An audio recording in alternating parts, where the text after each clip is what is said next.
I am reading from the Daily Bread. I just want to read for today, December 6th,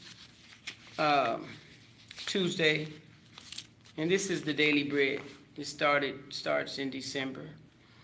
And it reads, the title of it is The Great Expectations. If you have a Daily Bread, you just happen to have a Daily Bread, go ahead and push pause. And actually, this is a live video, so anybody who chimes in with me, I can see you type, and I can see you if you ask questions or something.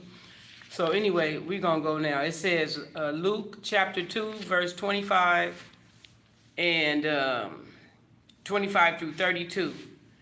It says, she spoke about the child to all who were looking forward to the redemption of Jerusalem. And then it says great expectations. Now I'm going to read the title, not just the title, but the passage for great expectations. Okay?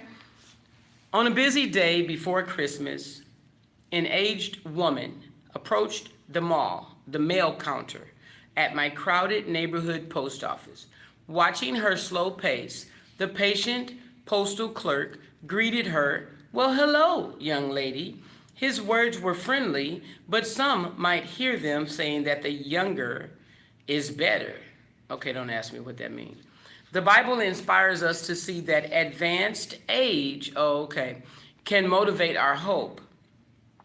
As the infant Jesus is brought to the temple by Joseph and Mary to be consecrated, two elderly believers suddenly take center stage.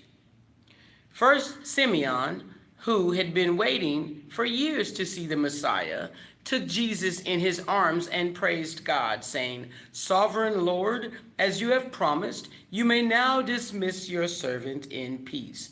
For my eyes have seen your salvation, which you have prepared in the sight of all nations." Okay, and then Anna, first is Simeon, now they're talking about Anna. It was two people. A very old prophet came along just as Simeon did and was talking with Mary and Joseph.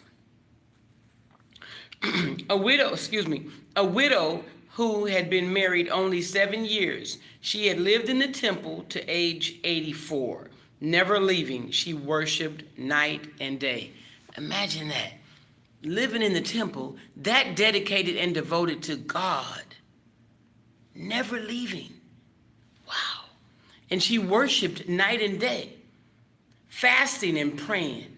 When she saw Jesus, she began praising God, explaining about the child to all who were looking forward to the redemption of Jerusalem.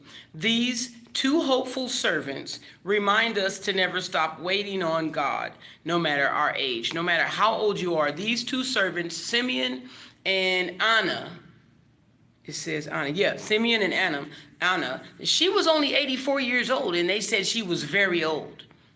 I don't even consider that to be very old, but some people do. I mean, if you're 19 and 20-something years old, you're going to think that that's very old because you already think you're grown anyway, so you already think 19 and 20-something, you grown, so you're older, but then you got an 84-year-old woman, and you call that very old. Okay, I'm just saying. No matter our age, never stop waiting on God, no matter our age, with great expectations. Wow. So it's saying, no matter how old you are, first of all, that tells me it's never too late for God to fulfill his purpose for your life in and through you, okay? But not only that, it also tells me that if you think you're very old, it's never too late and God can still use you. And always don't, like it's saying, don't ever give up. It's never too late as long as you're breathing. As long as he wakes you up every morning, you get up every morning. There's no reason not to hope with expectation. Expect God to do something for you that day. Even if you think he didn't do nothing the day before, but he did because he put you to sleep and he woke you back up. So he always doing something for you. He always doing something for you. So always hope. That gives me great hope and inspiration. And it just it motivates me to keep expecting. Like, why? Okay, a lot of people can relate to this. I used to be real like self-pity, self-doubt. I used to be like no hope, hopeless. Now I wear this lanyard that says hope because I have hope again. I have hope today. I'm with great expectation that God is going to do something miraculous in my life. I believe every single day is a miracle, that I wake up and I'm not drinking. I have nearly, like, let me see, about 3 more weeks. In about 2.5 weeks, I'll have 2 years sober. Exactly 2 years of sobriety without taking one single drop of alcohol. And I'm so grateful and thankful for that. You just don't know. But I celebrate.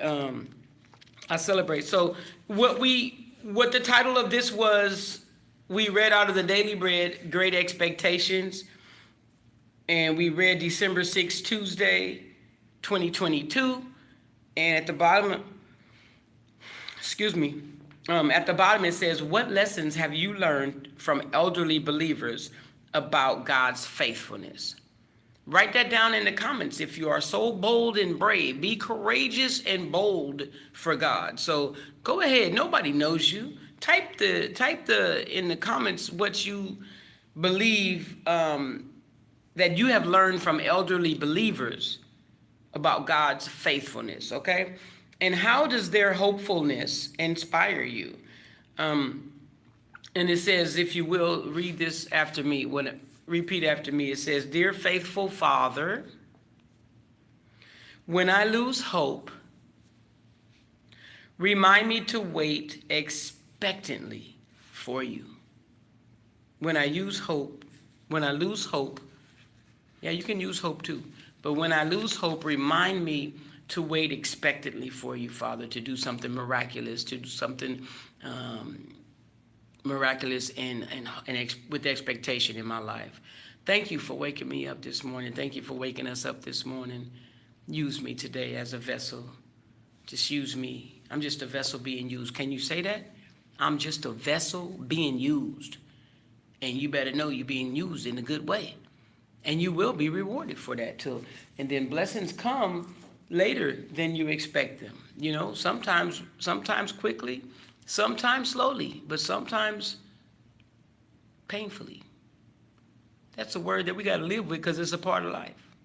So thank you for tuning in today. Thank you for leaving a comment down below. And anything you want to talk about, we can talk about it. I'm going to go ahead and go now. Short timers, thank you so much. Bye-bye.